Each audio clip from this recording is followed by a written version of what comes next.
Founders Space, Mentors and Masters. I'm Captain Hoff, CEO of Founders Space, the leading global startup accelerator. I'm also author of the award-winning books, Make Elephants Fly, Surviving a Startup, and The 5 Forces. Today, we are with Cat Stancik, the lead boss at Action Incubator. Hello, Cat. Hi, thank you for having me. It is wonderful to have you here. I know you have a lot to give the audience, a lot of knowledge, a lot of experience. I want you to tell them a little about your background and what you do.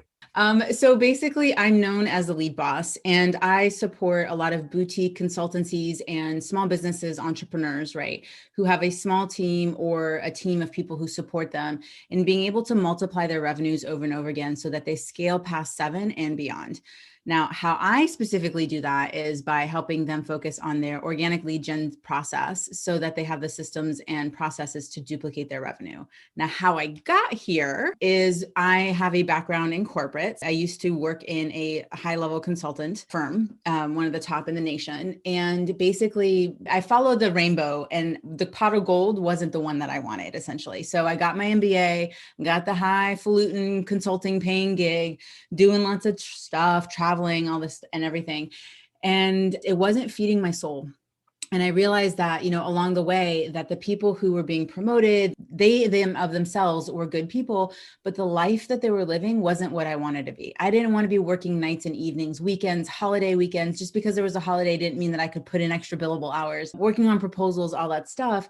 It just wasn't what was going to make me feel like I was actually living and creating an impact. And so that started my journey on what am I going to do with my life? Because everything had led up to this. I'd invested all this money. And really, the funny story is I opened my laptop and I Googled, what's my passion? There were not very good search results at the time. And what came up on Google? Do you remember? Well, one specific thing came up. It was a quiz. And I think it was like $74 or something like that. And it was like, take this quiz and we'll tell you what you should be doing, blah, blah, blah. And I was like, no way am I paying $74 to take some kind of assessment that's no, that's too much. I don't want to spare that. So a year later, still not having found out what my passion is, I hired a life coach, which I will tell you was more than $75. And through that process, realized that that was something that maybe would be interesting for me. And I just plopped down $10,000 to get my accreditation with the ICF. It took me a year to get that, to be trained and, certified effectively and properly. It wasn't just this, certification in a weekend thing. We had to practice our craft. And that really started me down my path of, starting my own business, getting some clients. And through the process of having to grow my business from nothing, I realized that I had this gift of being able to do biz dev, right? Business development. And people kept asking me, well, how are you doing that? How are you getting your clients? How can you charge that much for what you're doing? I'm only charging this. And I was like, well, I can receive it, and just really working with people through that. And so it really just kind of morphed into the version of the business that it is today in terms of helping people generate more effective leads of people, right? Valuing the relationship over the transaction, who are ready to buy, but really looking at, building that relationship and looking at the long and short-term strategies that work for the life you want to be building, not just the business. Now, what are some of the insights that you came to that really allow people to achieve this? I'm a doer, right? Like, give me a plan, give me a blueprint. It's going to get done. No problem. I did a lot of project management in my background, business process reengineering, right? Like following a flow chart. That's what I want to do. And then I had to realize that a lot of things I had to release as triggers. One, too much.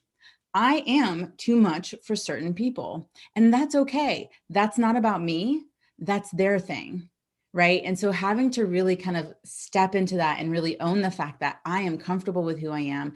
Sometimes I'll get triggered, and that will trigger the too muchness, which also triggers the not enoughness. And really kind of, going through therapy, and what better process than to start your own business, but also with professional help, right, is working through those past experiences that created a story in my mind and defined who I was, but didn't define who I wanted to be. So that was one of the biggest shifts that kind of picked up along the way. And the other one was just given the fact that, I am a doer and I'm an overachiever, there were certain expectations that I was living up to for someone else. And I had to really look into what was it that I wanted for myself, for my family, for my children. I have 3 kids under 7, right? So traveling all the time is just not something that I want to do. Some people can do that and they want to do that. It's just not in my values. And really understanding that this is a third piece. So building a business that supports your life and not the other way around. And the third piece is that content is absolutely critical to your business. If you are not investing time in sharing content, sharing your stories, like story-based marketing is the most effective strategy when it comes to marketing, then you're leaving a lot of opportunity, which means that you're leaving a lot of money on the table. Tell us a little about your story. So what were some of the emotional things that you went through that led you to the point where you came to these insights? So I've always been triggered by the too muchness. I remember just it gets planted in your head at some point. There's some memory. Anyone listening now can kind of probably remember what that memory is.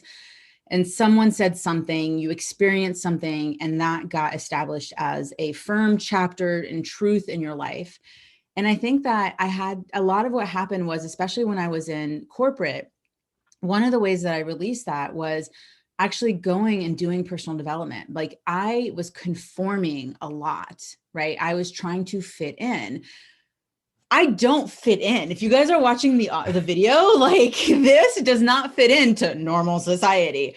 And I had to really kind of look at what I was swallowing down, right? Like when I was, and I'll come back to the corporate but this to give you context, when I was in college, I was in my senior year of college and I was 300 pounds. I got up to 320 pounds by the time I was 6 months out of college. And I remember sitting in a basement apartment. It had no windows. It had a door. The door was glass. That was the only window, by myself. And I ate an apple pie for dinner. One, it was the only thing I could afford because it was like $2 or $3 at Walmart, and it could, I almost all of it, and it was able to split it between the two. But I was eating my emotions so much to the point that I was killing myself. I was morbidly obese. It took my mom coming in and saying, we've got to do something here.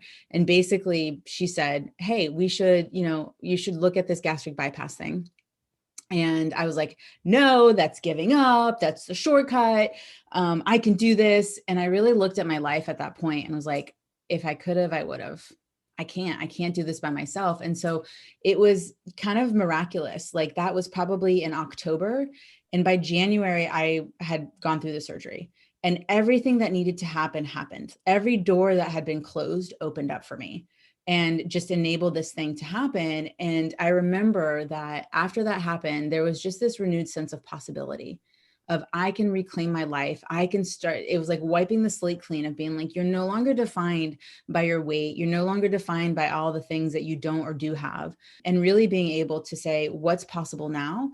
And I was 22 at the time. So by the time I was 23, I bought my first condo. It was that drive of I'm going to do this. And it really connected me back, and talk about stories, to this one particular place where I remember I was in 5th grade and I went to the French International School here in Bethesda, and I had no friends. I was being bullied. It was just all kinds of horrible experiences. And I was eating my lunch in the bathroom stall. And I remember thinking, life can't be like this. All of my life cannot be this. I don't want this.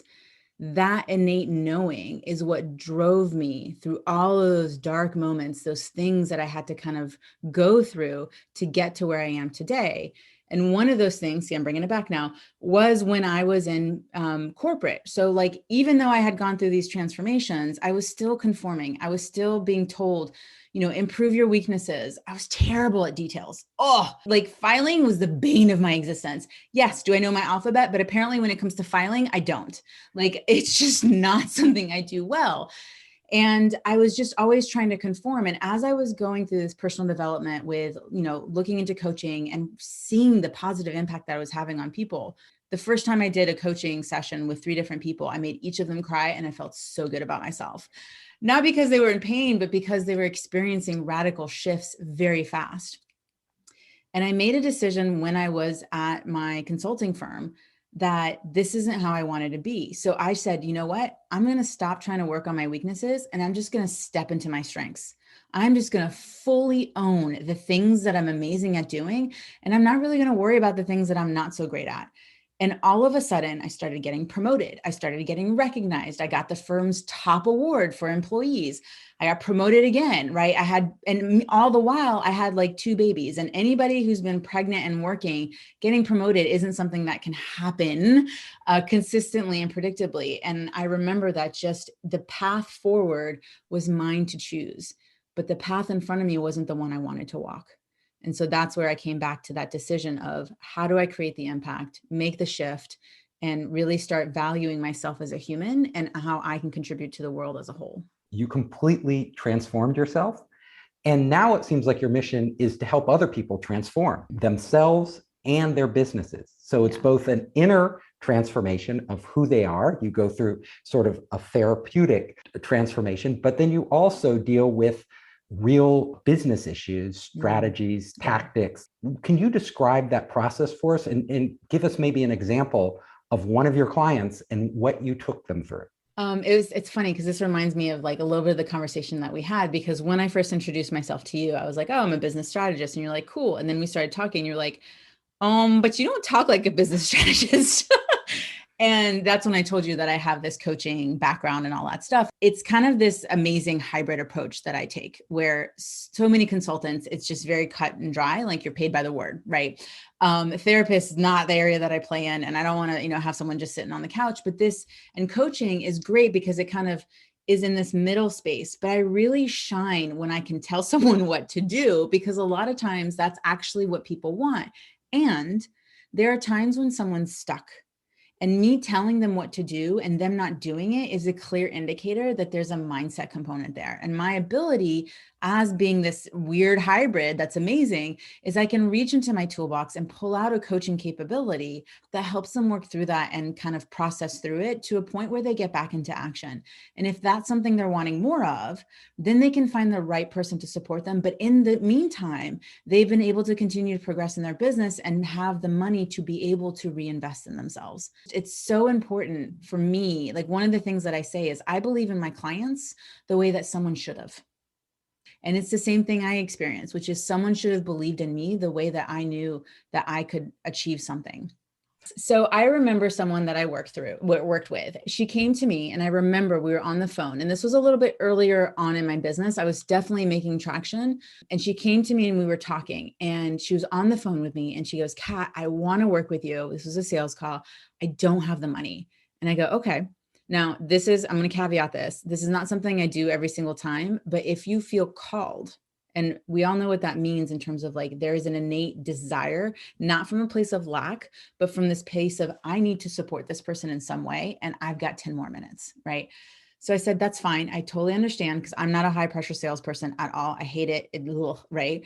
I just assume that you're an adult on the other side of the conversation. So, and I said, well, let's think about what are some opportunities that you have in front of you. And she said, well, I have a sales call after this. It's like, great. What are you going to offer? How are you talking about it? What are you going to ask for in terms of as a price point? And we just talked through it a little bit in terms of how she was approaching it. And I gave her a couple little tweaks. And I want people to remember that it's small hinges swing big doors. So it's not about making these huge overhauls and saying that offer sucks, throw it in the trash, we're going to create a new one. But it's sometimes, we can't see the picture from the frame. And so I was seeing there's a couple little blotches and I was like, hey, let's fill those in. And then it becomes this dynamic offer. Well, she went and she closed that client and literally called me back and said, I'm ready to work with you. Let's go. So we worked together. And in that first time that we worked together, I think she made something like $15,000, right? And we kept in touch. And I'm sharing this because this is how people should be thinking about business. You don't always get those big wins with clients right off the bat, but if you keep in touch, look what happens. She came back and she bought from me again at a higher price point. And that time she made $65,000 in 90 days, right? So you guys can do the math and multiply that over, but now she had a system and a process to be able to duplicate her success. Now, the thing that she was dealing with, because we all have our cross to carry, right? We all have burdens. We don't know. As much as someone looks successful on the outside, probably every single person is dealing with a lot of things that you just bring them down and are tearing them up inside. So, give people that grace and don't assume that everything is rocking, because if they're looking like it in one place, it's probably not in another. Anyway, throughout the entire time between that first time that we worked together and that last time that we worked together, she was fighting for her son.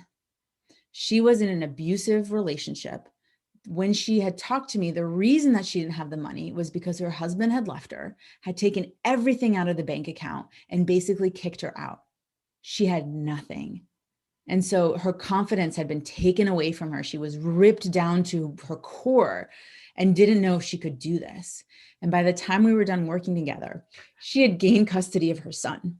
She had been able to fight through the system. She had been able to, hire the lawyers that she needed to hire, because at the beginning she couldn't. She had to do the work herself. She had to do all this stuff, and she didn't know all the intricacies. And so she was falling things through the cracks, and she didn't know she was going to be able to make it. And it was her why. She needed to fight for her son. And now she's with her son. I just saw online, she bought a brand new house not too long ago, right? She's providing the life for her son that she wished someone had provided for her. And she's opening up her ability to receive even more. That's why I do what I do. It is so wonderful that you could step in and help her at the time she really needed it. Can you tell us some of the tactical things, like those little hinges that you talked about, that you give your clients as advice, like deal is on the table, but they can't seem to close it? What do you tell them to do? So I think that most people get stuck. So my process is connect, converse, and close. Like if someone's getting stuck, it's somewhere in that, like going from complete strangers to client. That's the business process, right? So that's what I talk about. And where I see people get stuck is in that conversation place. So like the connecting in terms of like going out and hitting that connect button on LinkedIn or Facebook or Instagram or whatever it is, not so difficult, not a huge barrier. Having some level of clarity on who your ideal client is, sure. All of that can use work in terms of your positioning and all that. But where people get stuck is in this place of, how do I go from talking about the weather to whether we should work together? That weather to weather turn of conversation is where people get triggered, because it's that I don't know what to say. I don't want to come off as sleazy and salesy, because we've all experienced that person.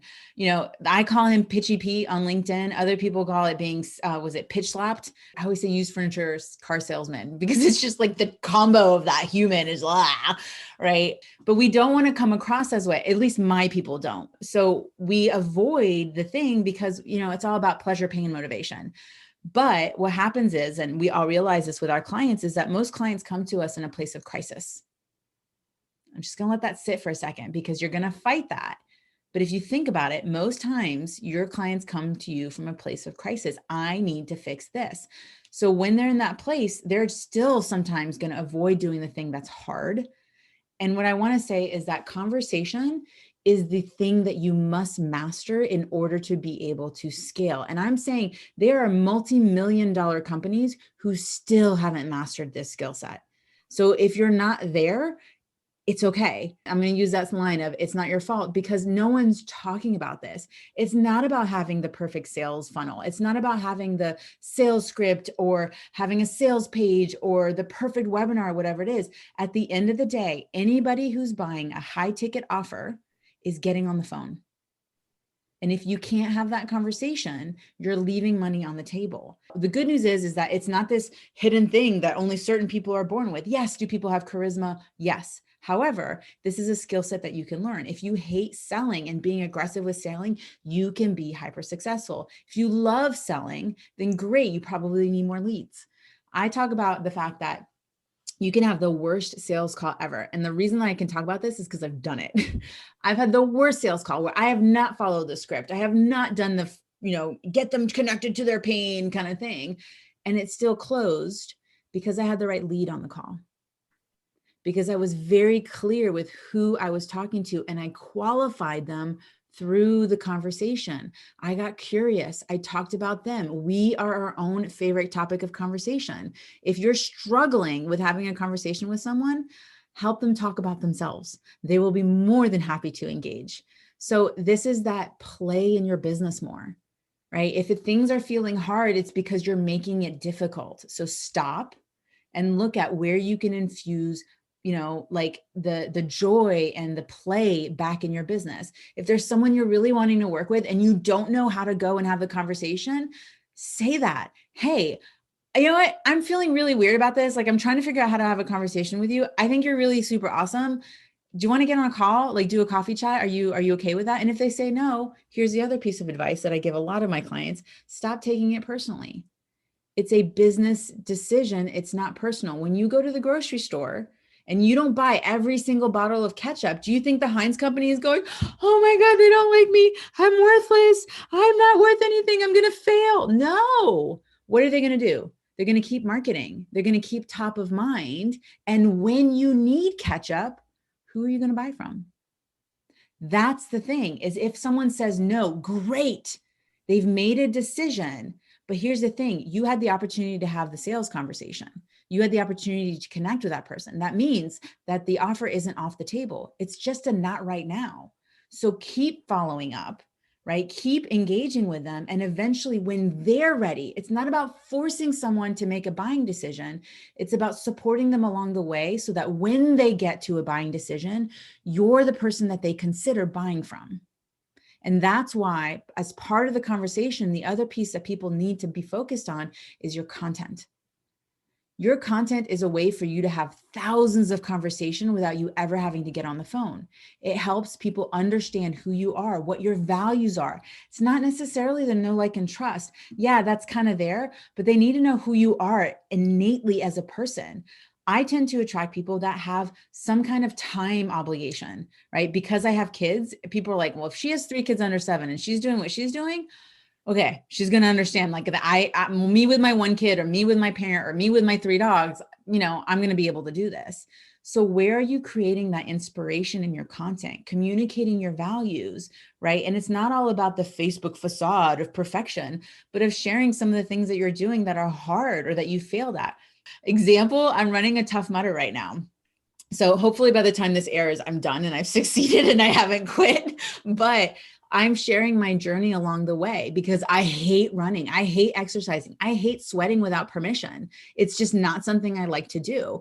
My extent of like walking is like walking to the couch and playing on playgrounds with my kids. Like, that's it. That's my comfort zone. I'm having to push myself beyond anything. And what I'm communicating and the underlying message that some people don't realize yet is your ability to succeed in business has everything to do with your mental dexterity. Can you keep going when everything in front of you seems impossible?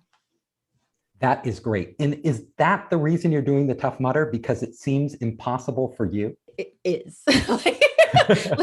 That is like, it's so like, one, it's mud. Like, it's not my thing. It's running. Horrible. It's obstacle courses. Like, I don't have upper body strength. Like for me, like fight or flight, it's possum. Like, I'm just laying on the floor pretending to play dead. Like, no, I can't run and I can't fight. So my middle option is playing possum. So like having to scale a 2-story or 3-story building up a ladder, right? Like having to like swim through an electrified mud pit. Like, why? Because I need to prove it to myself that I can do hard things. I have ample evidence that I've done hard things, but my ego needs more. I need something to focus on so that other things can be attractive to me, right? Like can be attracted to me. Like, the secondary reason is I've been wanting to get in better shape. I did a post about this and I wasn't doing it. It's that I could have again. And so I needed that external motivator, that external push to do the thing that I wasn't doing for myself.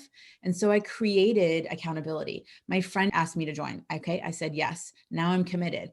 I messed around for 8 weeks pretending to try to get in shape and it didn't happen. So then I bought a program that said, we're going to keep you in touch. We're going to tell you what to do each and every day. I looked at today. I almost screamed. I've done half of it. I have to do the other half because I needed a shower before this interview. Like right now, that's what I'm struggling with is, am I going to do that second half? Because I did the first half and I'm really focusing on keeping that intentionality because it demonstrates how you do anything is how you do everything. And I need to push myself beyond what I'm comfortable because this is about putting myself first. I can help more people when I prioritize me. And for me, that means being able to run better after my kids, right? I gotta catch them, right? Don't cross the road. But also being able to feel more confident as I come across as, like, there are areas that I'm not as confident in. And so being able to do that, that's like one of the ultimate attraction factors, is when you are hyper confident in all things. And so building that within myself, because here's at the end of the day, my valuation isn't based on two things. It's not based on how much I weigh, and it's not based on how much money I make. And so many people are driven by those two things. Let those things go and stand in your own self-worth, because that's when you're going to make multiple, like, leaps and bounds progressive. You're going to cover a lot of ground in your business and in your life. So what I'm getting from you is that remaking yourself, you don't do it once because you did it once. It's an ongoing process. And then number two is that you remake yourself by setting these goals and achieving them.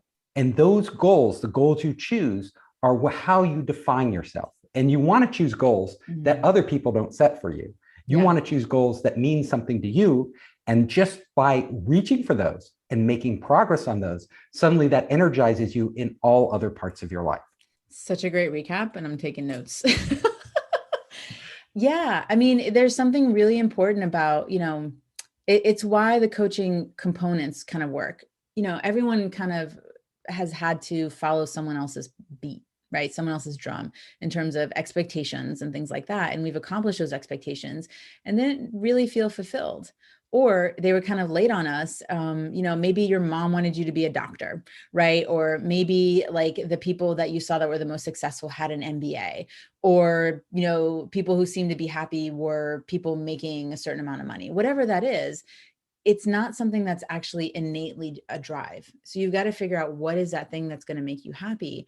And at the end of the day, it really comes down to, so I talk about it. Are you flirting with the goal, or are you marrying it? Right. So are you kind of deciding, or are you committed? For me, it's when I make that commitment, when I've made it's not just the intention, but it's the decision, right? That this is happening, then I know without a shadow of a doubt that I will accomplish that goal, because I have enough proof in my life that that's what I've done.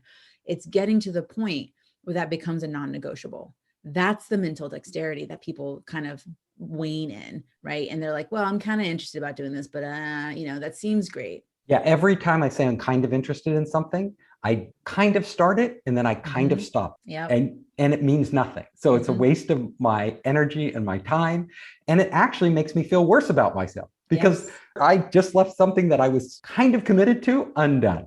So it's much better to pick what you're really interested in and then just fully commit, go all the way. Yes. And release the things. If you're not all in, don't feel bad about the fact that you're not all in. Like, it took me a long time to get to this place. I mean, and it's again, the pain pleasure motivator. I had just had my son, and, I was like, oh, it's baby weight, it's baby weight. Well, when baby's 2.5, it's not really baby weight anymore. And I had to really look and be like, all right, like, this is making me more and more miserable. And the more I was gaining weight, the more I was like, I'm not going back to that place where I was. And that's what it felt like. Again, what path am I walking? And I was like, I am not walking down this path. I'm doing a U-turn, or I'm going to hop over to this one because this is the one I want to be on. But you have to take that time to be able to do that inner reflection and say, you know what, how important is this to me?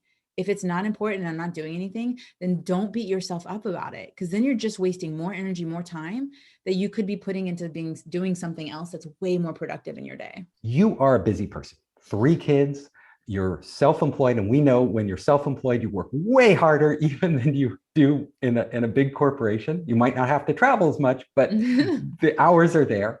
How do you manage your time? What do you do to actually keep a balance between your family, your work, and still be very productive and feel good about all of it? It's definitely about boundaries. Oh, I know boundaries. But for me, it's 5 o'clock is family time.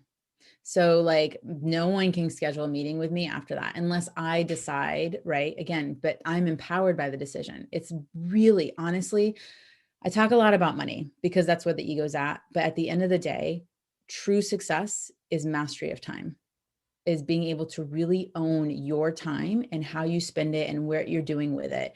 And so doing things like setting boundaries gives you the evidence that you need to demonstrate that you are in process of mastering time.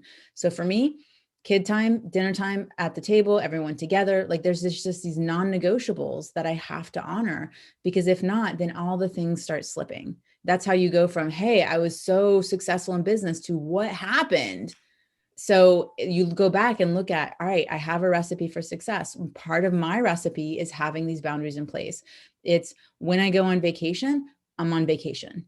No, you can't schedule time. I'm sorry. Yeah, I know I said I could do that thing, but vacation came up. This was the week that works. We're going to have to reschedule. And really kind of putting your lifestyle first and not expecting to just always kowtow to other people's demands. So I would say that the most important thing is the boundaries. Time management, like really looking at, there's this matrix basically of where's your excellence, where's your brilliance, where's your, good enough, and where's the I suck. Everything below needs to go out. Now, a lot of people aren't in a place yet where they can delegate all those things, but you really should be focused. 80% of your time should be in your excellence. And that's the thing that's going to drive the most money. So it is deliverability, but right, 20% you need to look at, how are you communicating that? How are you marketing? How are you spending that time? And what's your process? So many people are like, she got lucky, he got lucky. No, they did not get lucky. Luck has no place in your business. People who are successful are strategic. They have given everything. They are determined. They are fierce. They are going to do it. I was just telling someone a story about this like yesterday, which is, sometimes we go back and we watch these movies from like 10 years ago and we're like, oh yeah, I remember watching that in grade school or high school or whatever it is. You go back and you watch it and you realize that today's biggest stars are in the background of that movie. That blockbuster hit has today's stars in the background. Those guys, those women took jobs that were shitty. They were the backup. They were the crew. They were extras, but they kept at it until they got to the front of the screen. But so many people fall off between that process. So where are you on your journey? You don't know. It could be another month. It could be another 5 years. Just keep going, because it's inevitable if you keep doing the work. So when you get to the point where you keep doing the work, but you don't see progress, you don't see that you're actually moving forward, that's when people get depressed. What do you tell them at that point? I would look at what's not bringing them joy. I mean, you kind of Mary Kondo it a little bit and looking at, if you're not making progress, it's because you're not doing the thing that you should be. And you're probably getting involved in your business in a way that you don't belong. Meaning, I've seen this happen over and over again. CEOs, right? So they started as entrepreneurs, they grow their business, they become the CEO, and then they get to a comfortable place and they start self-sabotaging themselves. The reason is that most people have this, and I'm going to do it from a financial perspective, but people have this financial thermostat. It is set to a certain degree. So let's say you are comfortable making $250,000. You're making $250,000, and that is the most that you feel you can ever earn. What will happen is people operate within, it's a 10% rule. If you make 10% more than that, you're going to sabotage yourself to come down to 250. If you drop below 250, you're going to work that much harder to get back to it. And what you need to do is, if you're in that place where it's feeling stagnant, then things need to change. You need to challenge yourself more, and you need to raise your thermostat if that's what you're desiring. The other thing to look at is, maybe the thing that you need isn't necessarily more money, but looking at where are you spending your time. I know that there are people who make more money being a boutique company, meaning they're making $500,000 a year. They make more money than someone making 5 million. And the reason is that most of that money between that 500,000 and 5 million is going back out to employees and stuff like that. So if you're not driven by managing people, then look at the kind of business that you're trying to build and look at the kind of life you want to live instead. That's great advice. You have given us so much great insights in this episode. I want to thank you for being on the show. And before we go, I want you to tell us where people can find you. Well, I have a free gift. Is that okay to share that? Absolutely. Okay. So I have a Lead Boss Jumpstart. It's how I like people to stack wins before they ever even consider like working with me or like staying in my space or whatever it is. And so what it is, it's a 3-part training, and it comes with worksheets. And the first one is, it's how to break down your hour of lead generation a day. What I talk about is, once you set up your system, it's easy to maintain in an hour or less a day, right? And that's with full pipeline, high ticket sales, making as much money as you want, but it's about putting that together. So it breaks down that hour, and it doesn't have to be a consecutive hour. You can break it up over the day and what the activities are that go into that lead generation effort. The second piece is actually social media swipe that you can use to help people you are currently connected with to raise their hands and say, I'm ready to work with you. So being able to already start monetizing the contacts that you already have. And the third piece is actually my personal close script. So it's what I share with my private clients, and it's how I close anywhere between 80 and 90%, and how my clients do the same of their sales call. It walks you through that process without being hype aggressive. So all three of those are bundled together, and you can get it at fullybooked.ceo. Otherwise, I'm on social media. I mean, Cat Stancik's not, there's not a lot of us. And, I'm always happy to chat and have a conversation and see how I can be of support. Cat, you've been wonderful. I want to end the show with you giving one final parting thought to the audience. I guess it goes back to one of the quotes that I love, to Henry Ford, who says, if you think you can or think you can't, either way, you're right. So what are you believing? I hope you enjoyed the show. If you liked it, hit the subscribe button and share it with your friends. You can help us create more great content by subscribing and sharing. Also, if you want to access our online startup program, our investor network, and our entrepreneur resources, just come to founderspace.com.